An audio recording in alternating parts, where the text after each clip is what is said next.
Good afternoon. My name's Robert Boyd. I'm the CEO of the School-Based Health Alliance. I have the high honor of introducing Dr. Pedro Noguera. Pedro Noguera is the Dean of the USC Rossier School of Education and a Distinguished Professor of Education. Dr. Noguera is an elected member of the National Academy of Education, the Phi Delta Kappa Honor Society, and the American Academy of Arts and Sciences. A sociologist by training, his research focuses on the ways schools are influenced by social and economic conditions, as well as by demographic trends in local, regional, and global contexts. Prior to joining USC, Dr. Noguera was the Distinguished Professor of Education in the Graduate School of Education and Information Studies at UCLA. He was also previously a professor at New York University, Harvard University, and the University of California at Berkeley, where he was also elected to the school board and taught in Oakland Public Schools. Pedro appears as a regular commentator on educational issues in the national media. His latest book, A Search for Common Ground, Conversations About the Toughest Questions in K-12 Education, was co-authored with conservative commentator Rick Hess and won the Association of American Publishers 2022 Prose Award. He serves on the boards of organizations including the Economic Policy Institute and the National Equity Project. He advises officials in many states on education policy and was honored by NYU's McSilver Institute for Poverty Policy and Research for his work and advocacy efforts aimed at fighting poverty. In 2022, Pedro was also ranked third in the nation for influence and impact by Education Week. On a personal note, I've known Pedro. We've been friends for over 40 years. He's been a consistent champion for achieving societal equity through education since our days in college. It's my high honor to present Dr. Pedro Noguera. Hello, Robert. Good to see you, and great to be with you today and have a chance to share some information about health and education. Let me start by saying that in some ways it should be obvious that you can't focus only on education and ignore the health needs of kids, that we need to acknowledge that children who are healthy will perform better in school, and that we've got to do all we can to address those health needs so that children can have the top opportunity to learn, to grow, and to thrive. Unfortunately, we have a very fragmented system that separates education from health. And so consequently, we have lots of kids who miss many days of school because of asthma and other chronic illnesses, and schools that lack the resources to address basic health needs. So in this presentation, I'll talk about why we need a more holistic approach, what I call educating the whole child, in order to make sure that we are addressing the health needs of children in school. So let me start by saying there's some key issues that the pandemic exposed, particularly as they pertain to health. And I think the most important is, how do we begin to make schools more responsive to student needs than they were before? As we know, despite the rhetoric of No Child Left Behind, we left millions of children behind, academically and socially. And that's because of the narrow focus. The pandemic was a major disruption for us. It gives us the chance to do things differently. And I hope that educators listening will seize that opportunity. To do that, we've got to figure out, how do we shift the paradigm so we can place equity, which I'll elaborate on in a moment, health and the social and emotional needs of children at the center of our work. So it's not treated as an afterthought or something that we think some other agency or entity is responsible for. As you listen to this presentation, I hope you start to think about the particular barriers to equity that your school faces, things that you need to focus upon to improve outcomes for students. How do you eliminate those barriers to equity so that all children receive the kind of education they need and deserve? What do you need to do to help others to see the need for this more holistic approach to serving children? And how do we make sure that wellness and academic success are incorporated to what we do? And then finally, where are we going to need to build capacity in schools to improve outcomes for kids? Capacity building, as I'll explain in a moment, is not an event. It is a process, ongoing process that's aimed at aligning the skills of the staff with the needs of the children. When we can produce that alignment, outcomes will certainly improve. So let me share a quote from Hugh Vasquez. Hugh Vasquez is with the National Equity Project, and in a recent blog, he writes, "Since we know that disturbance is required for change, and there is no doubt that disturbance has happened, the question is, are we willing to use this opportunity to create the kind of educational system we need? We have learned that if we're going to change the system, we as individuals first have to see what the system is producing, then we have to engage with others to design something different, and finally, we have to act." Question is, can we see where change is needed? Obviously, we haven't been able to see it in the recent past. We've been reforming schools in this country for many years now. Every few years, new reforms, changes in curriculum, changes in pedagogy, changes in technology, changes in the structure of schools. But rarely have we seen reform result in clear gains and improvement. And I would argue that part of the problem is that we focus far too much on assessment and ranking kids in schools, not enough on providing clear guidance to educators on what they need to do to support the development and academic needs of students. We've had a kind of top-down accountability where those with the most power, namely our elected officials, have the least accountability, and where those with the least power, namely students, teachers, parents, have the most accountability. This kind of approach does not result in the kind of changes we need.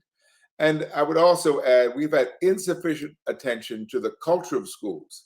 And by now we know that the culture of schools, the relationships, the quality of the school environment, all have bearing on outcomes for students. And if you don't change those things, nothing will change.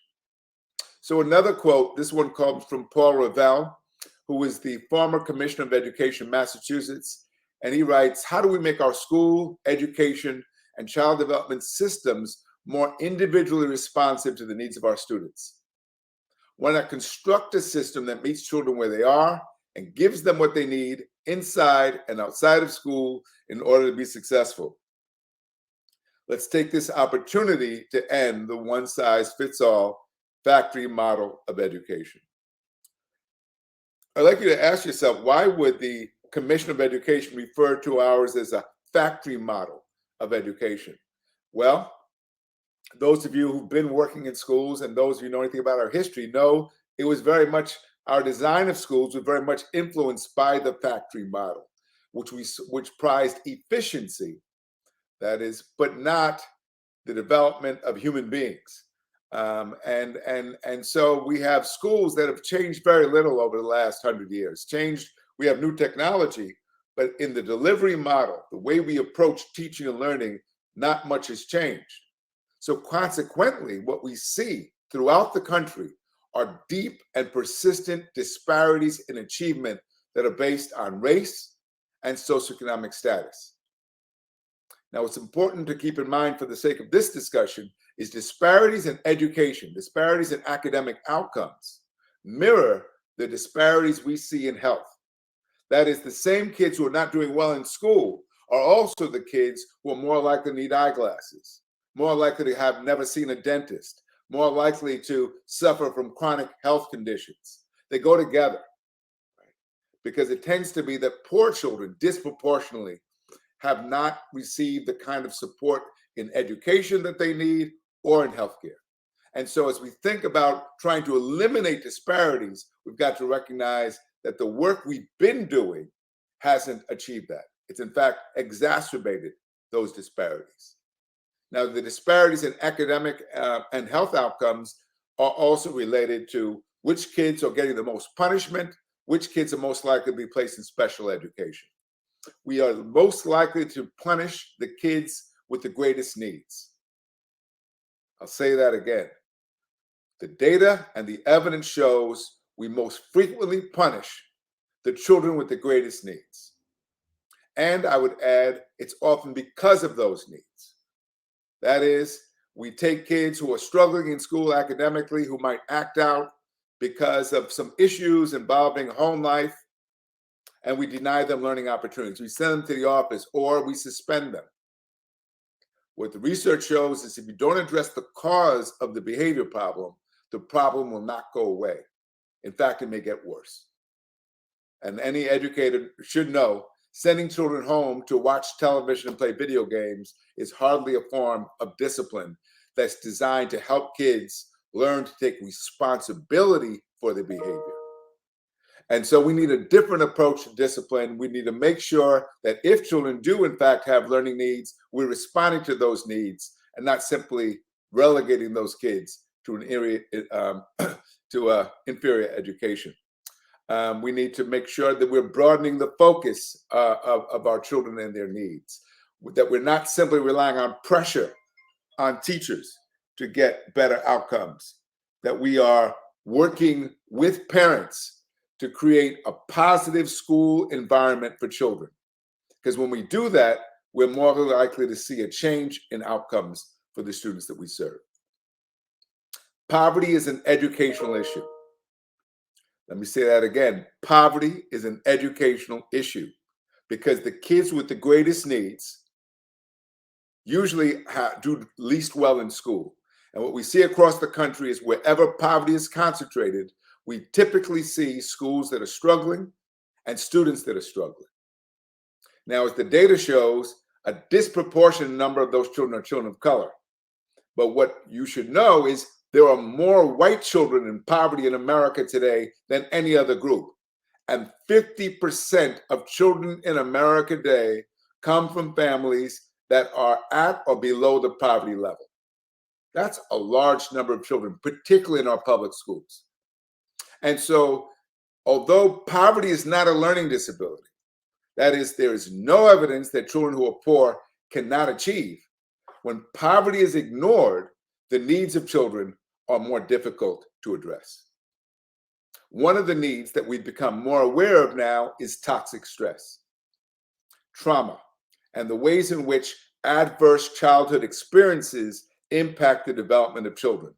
It affects attention, it affects their ability to use working memory and control their movements, control their inhibitions in the classroom. And we know that this has long-term consequences on learning and development.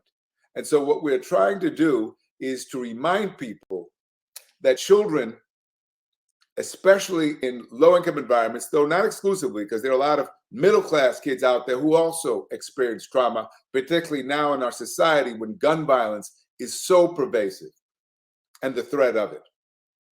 But take a look at this chart. It compares children in Detroit to ex-military servicemen from the Ohio National Guard. And what you'll see is on a number of key indicators, children of Detroit experience as much or more trauma than men and women who served in our forces during war. Now, what you should also consider is this. For many of the servicemen and women, when they return to this country, the trauma ceases. Not all, but many. For our children, trauma is not a post-traumatic condition. It is a chronic, ongoing condition. And that means we need strategies to help schools address trauma and toxic stress. Trauma and the health conditions are more likely to be concentrated in certain communities. This is a map of Los Angeles, and those of you who know Los Angeles will know that the red areas are the areas with the highest poverty rates. That's the Antelope Valley, an area that has more children in foster care than any other community region in Los Angeles. It also includes places like Watts, Compton, East and South LA, high poverty communities. This is where the Human Development Index, which is a composite score of income, health, education, is the lowest. And not surprisingly, these are the areas where we also see higher rates of exposure to pollutants, higher rates of involvement with the criminal justice system, and Black children in particular, more likely to face conditions Look at the asthma rates for Black children as compared to other groups. All of this is related to environment, and all of this has an impact on whether or not those children are going to be able to attend school on a regular basis. We see similar patterns with respect to student homelessness. And I should add here that homelessness amongst children, unlike many adults, is largely hidden, because homeless children are more likely to be living in cars, doubled up and tripled up in apartments, than living on the streets. And many educators do not even realize that their students are homeless. Excuse me, I have to close the door because we have an interruption.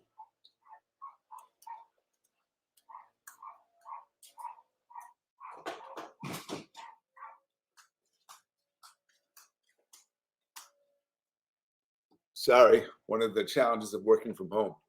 So racial disparities are reinforced by these conditions. And if we're going to change outcomes for kids, we're going to have to think about how schools can promote wellness and academic success. That is, we've got to pursue both goals. And the reason why, again, is the obvious: hungry kids don't do so well in school. Now, there are many other countries that have recognized this.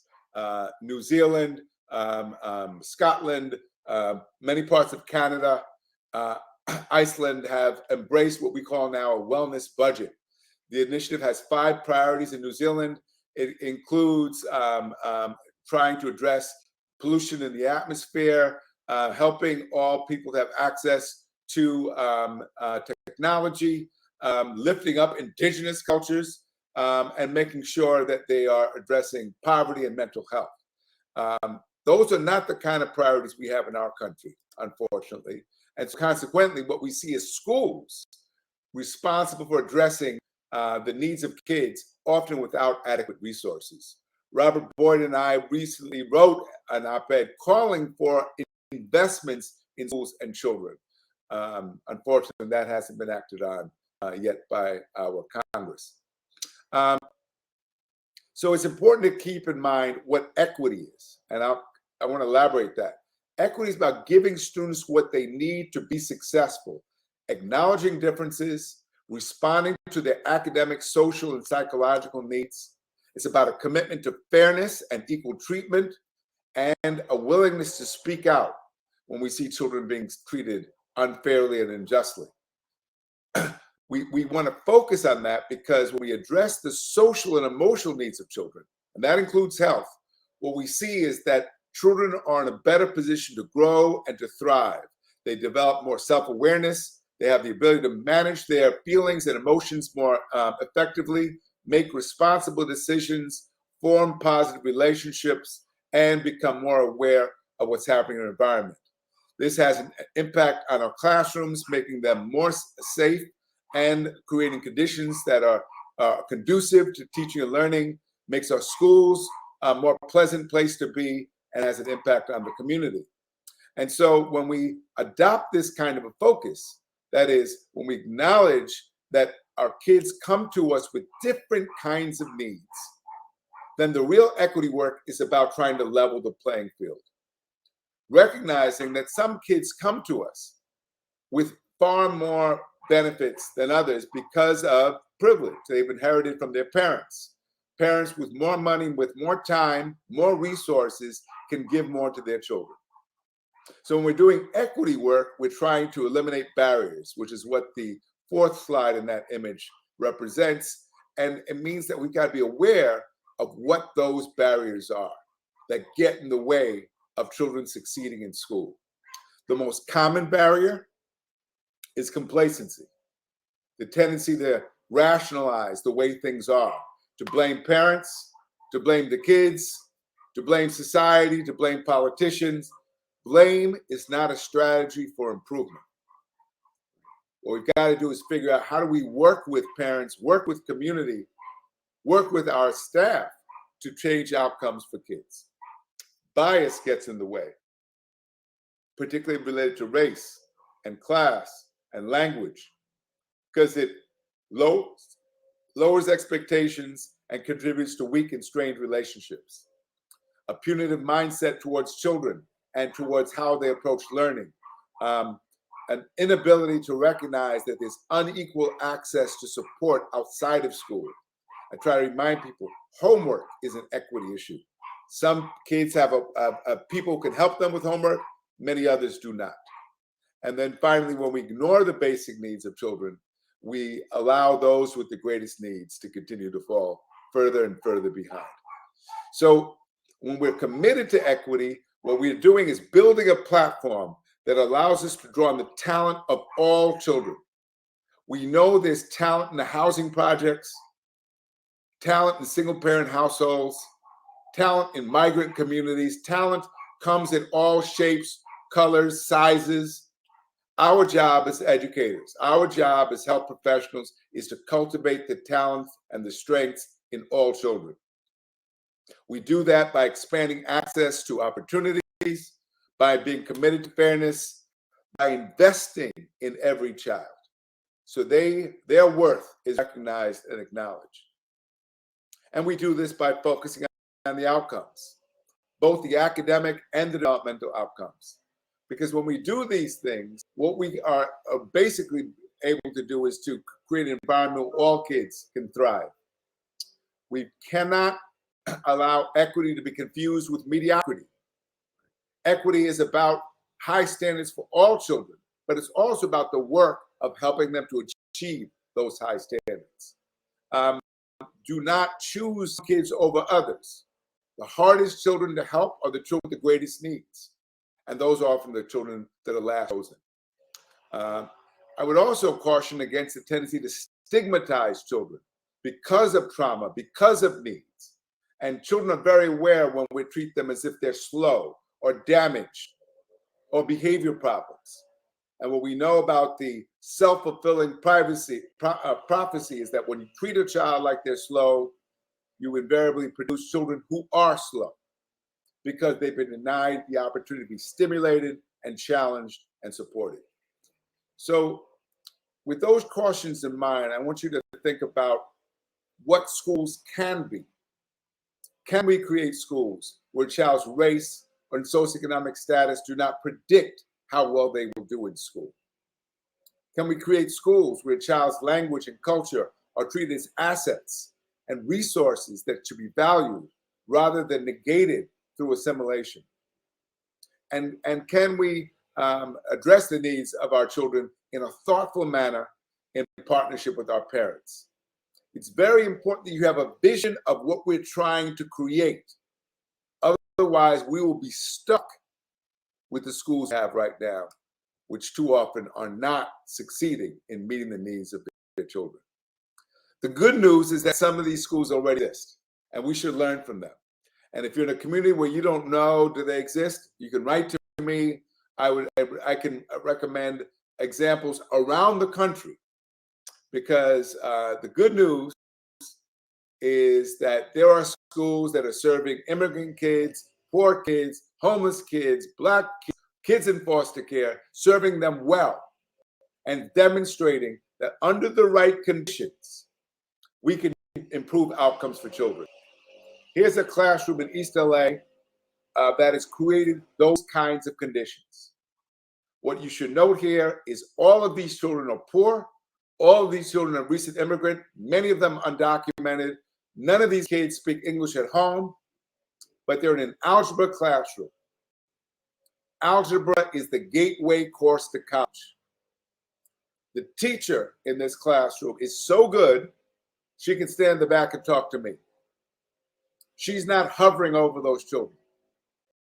She is allowing those children to learn the way children in middle school learn best, through interaction, through movement, through problem solving together, which means they're not simply learning math. They're learning how to work together, how to collaborate, how to respect each other, how to work through conflicts when they arise. And because they're learning this way, she gets to become the facilitator of learning, who can differentiate support and provide the children with the attention they need on a more differentiated basis, because she's not doing all the talking. Children are at work and learning is visible. And so I want to ask you, how often do the students at your school get to learn this way? There's another school in Los Angeles that's doing that kind of work. The Social Justice Humanitas Academy in Pacoima, an area hit hard by the pandemic, an area with high rates of poverty, high levels of gang involvement and gang violence, but a community that has a school, Social Justice Humanitas High School, that has the fourth highest graduation rate in all of Los Angeles. The only school in LA where the students evaluate the teachers. Hasn't had a fight in over 7 years. It's built on partnerships that allow the school to address the health needs of kids at school and allow them to provide the kinds of support to counter and to mitigate the effects of poverty in the community. My hope is that in your community and where you live, there are schools like these. We're trying to develop more of them. This is the Horace Mann School in South LA, where we built a partnership that involves social workers, optometrists, a range of health professionals, because this school had, where over 50% of the kids were homeless, had huge unmet needs. But through the partnership, we're showing we can counter those needs, address them, and improve outcomes for kids. So to get this work done on a more sustained basis, we've got to shift the paradigm. And keep in mind here that a paradigm is not merely a program, it is rooted in beliefs about what's possible and what's needed. It involves moving away from measuring and sorting kids to developing talent in all kids, from relying on pressure and competition to motivate schools to improve, to cultivating the intrinsic desire to learn in all children. It's about providing clear guidance to teachers and recognizing all the needs of children and treating parents as our partners rather than as consumers. When we can do that and shift that paradigm, we're going to then be able to create learning opportunities that are meaningful, that are active and relevant to students. We're going to prioritize relationships between children and teachers, between teachers and parents, so that we can improve outcomes, because we've got to get reinforcement for learning at home. It's not just about schools. We've got to make sure that we keep that focus on the whole child and all those needs, that we're encouraging collaboration, developing the higher order thinking skills of kids so that they're learning how to be able to navigate the world school, and ultimately developing a sense of mastery. To get to those goals, we're going to have to build capacity in our schools and in our staff. We're going to have to figure out how to provide them with the support they need so that they can achieve these goals. And I want to acknowledge this is very hard. So for those of you who are central in the central office, superintendents and others who work with schools, your goal is not simply to scrutinize and to apply pressure.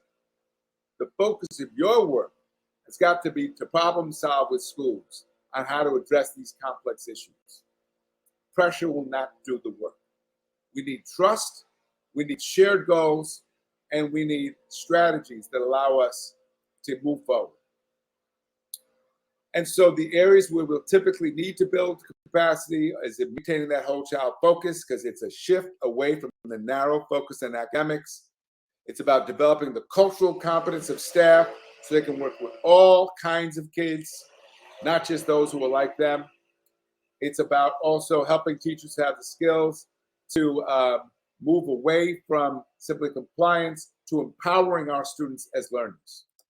When we can do all of that, then we can create the kinds of schools we need for this century. So let me end with this quote from Paul Reville, again, the former Commissioner of Education of Massachusetts. And he writes, "The best thing that can come of this is a new paradigm shift in terms of the way in which we look at education. Children's well-being and success depends on more than just schooling. We need a holistic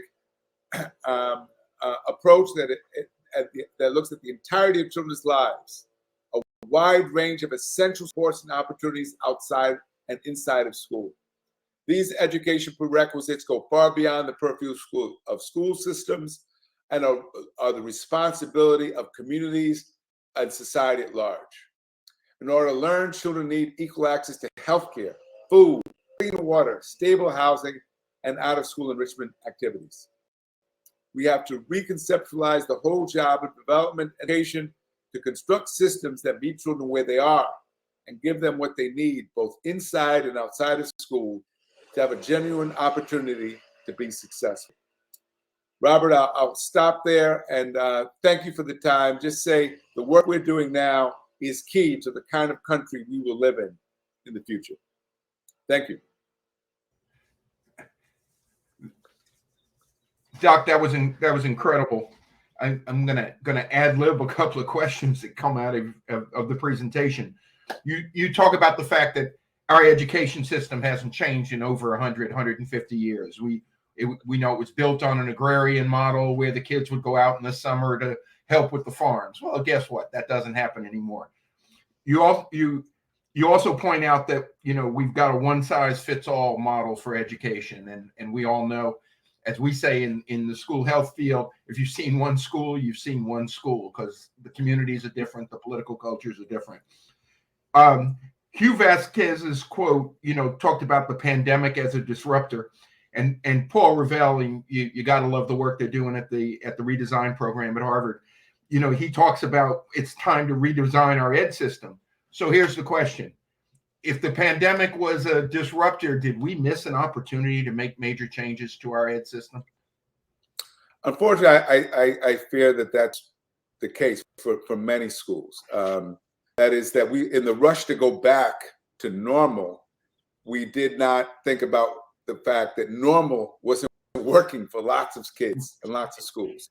The status quo is the biggest obstacle. But to create the kind of changes that are needed, as Hugh Vasquez points out, you have to see where change is needed. The schools we have were designed to get the results they get now. And that's why it's been so difficult to get rid of these disparities, to close the so-called achievement gap. Those gaps are baked into our society and into our schools. And so what we need is a different vision and strategies aimed at getting us to the place where we can serve all children well, which is why integrating a focus on health with education is so important. Well, and that's critical. I mean, everyone agrees healthy kids learn better. As school-based health advocates and professionals, we accept that part of our role is to improve that educational outcome. One of our concerns, and it's a good thing, one of the other things that came out of the pandemic is a lot of the silos between education and health have come down. A lot of the silos that existed between all of the health services, the competition for or am I going to hire a counselor or a psychologist or a social worker or a school nurse? All of those silos have come down. But one of the concerns we have is, how do we get the education sector to embrace the health of students as a core value and mission of the education sector? We talk about the whole child, but at the end of the day, a lot of folks in the education side are only focused on those test results. They're only focused on educational outcomes, and it needs to be an important part of the school that they also talk about. Well, our asthma rates have come down, and our absentee rates have come down because we're handling those health issues that we're taking the kids out of school. How do we get the ed sector to get their arms around? This is where I think our policymakers are important at the federal, state, and local level. They have to begin to articulate the need for this integration we've been talking about between health and education, because that hasn't happened. Even as we've seen states and the federal government embrace community schools, for example, which bring services of this kind into schools, we haven't heard them say, you need to be as focused on the health outcomes of kids as you are on the academic outcomes. And so it needs to be delivered in the messages we hear from policymakers, but then that needs to be reflected and backed up by policy itself, so that there's encouragement and the resources are coming to make that kind of integration possible. which then takes us to the whole issue of training. The schools of education around the country don't often interact with the public health schools. They're whether it's anything from a community health worker to a teacher, how often are the community health workers trained to work in schools? How often are the teachers, trained to spot health related issues and then refer to the appropriate, professionals to get that student support? You make the point, every student should have an IEP. It's not, let's stop stigmatizing kids with IEPs. We ought to have an individualized education plan for every single student. How do we get the schools of education like yours and others to incorporate that health attitude? Because we know what the policymakers are going to do. They're going to throw money at, their new shiny object is mental health, right? They're throwing money at mental health and not understanding it's the whole child. We can't ignore the physical health. We need to address the mental health issues, but let's not ignore the physical health. How do we get the education, the schools that are training our future educators, our future teachers, our future superintendents to understand and accept and embrace health as a critical part of the education process? So let me describe what we're trying to do at USC, because we're trying to do something pretty radical, and that is to get our schools of education to work with the medical school, the School of Social Work, School of Dentistry in schools, right, in our community. University of Southern California is located in South LA. Mm-hmm. I often say we are the University of South Central. Okay. And where there are very high needs. We work with 40 schools in our community.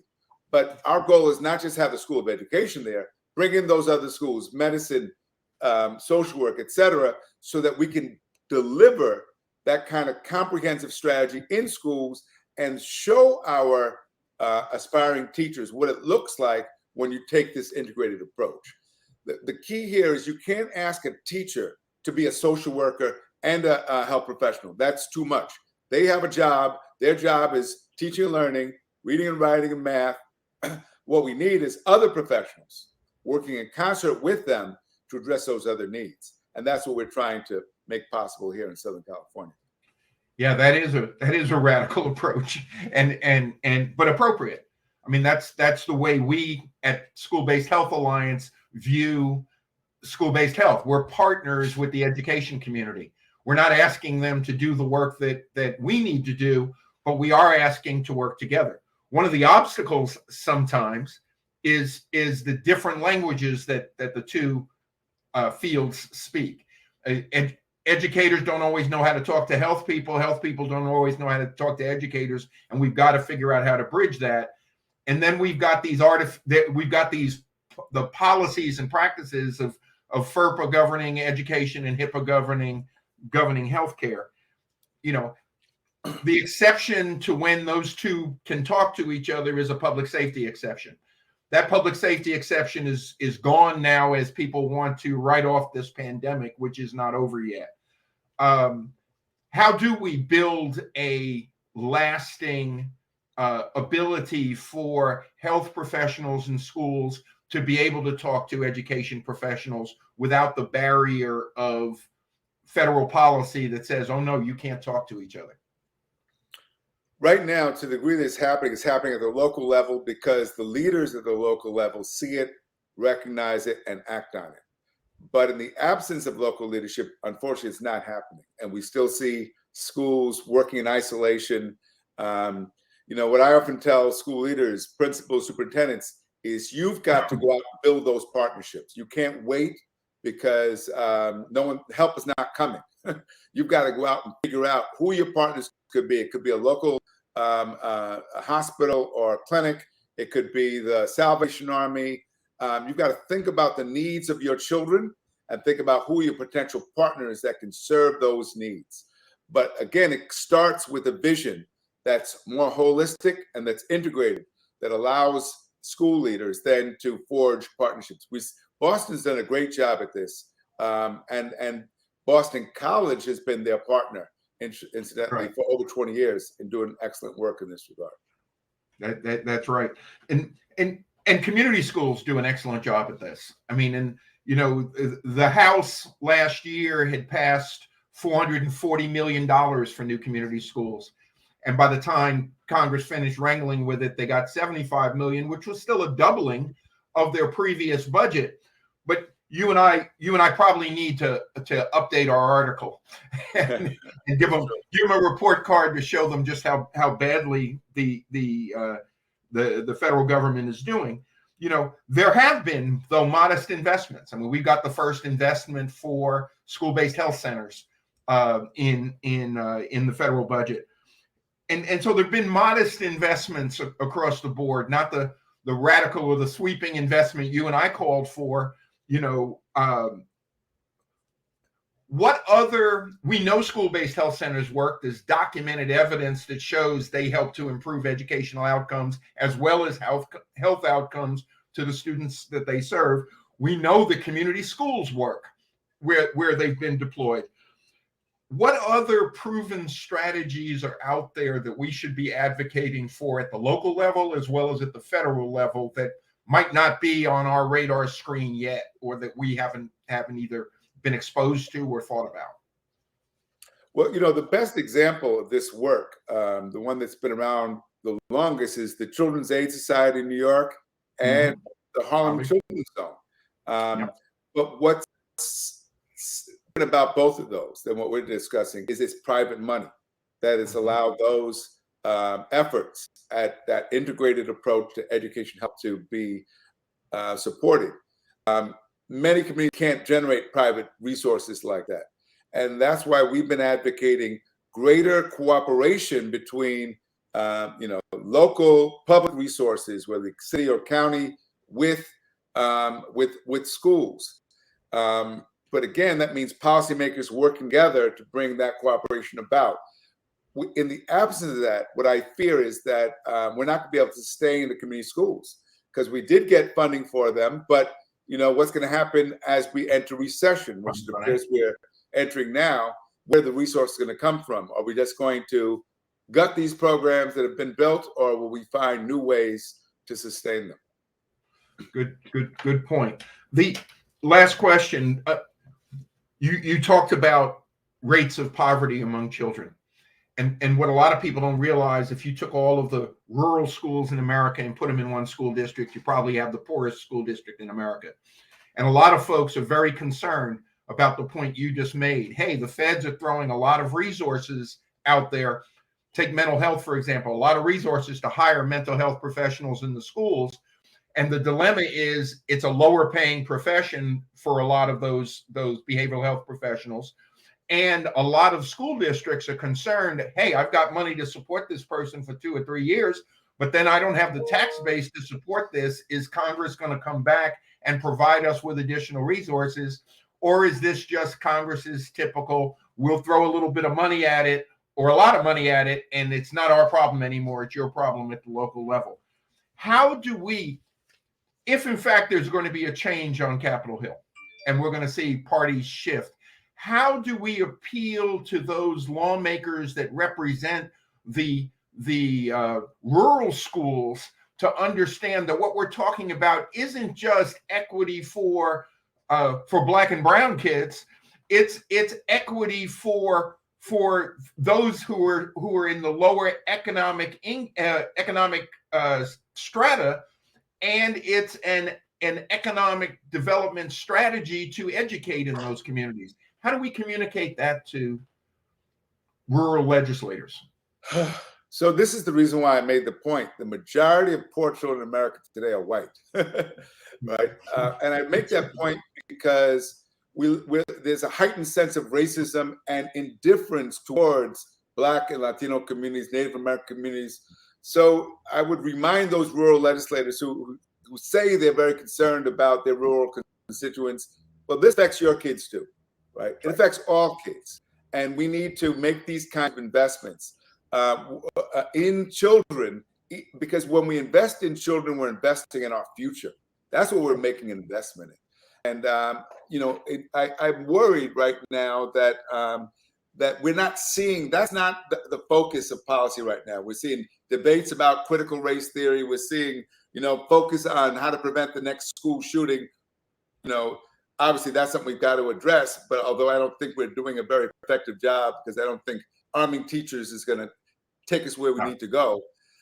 But we're not seeing wise investments of the kind we see in places like New Zealand or Canada, which really are about improving health outcomes and educational outcomes for the whole society. So a lot of needs to be done to really educate our policymakers, because we're not even close to where we should be. What we need, think about school lunch. School lunch is available to all kids everywhere, as is breakfast now. Why? Because it was in Title I. It's in the kind of basic. It was seen as a civil right, and I think that's where we're going to approach this. These are the ways in which we guarantee the civil rights of children. If you cannot have access to good health care, then you're really not able to participate fully in our society. Amen. Dr. Pedro Noguera, we appreciate you. We appreciate your voice. We appreciate your leadership. We're excited that you've been here and graced us, with your words and with your vision today. And we look forward to working with you in the future. Thank you. And thanks. It was great to be with you again, and look forward to this ongoing important work. And we will work on that article. Talk to you soon. All right. You take care. God bless.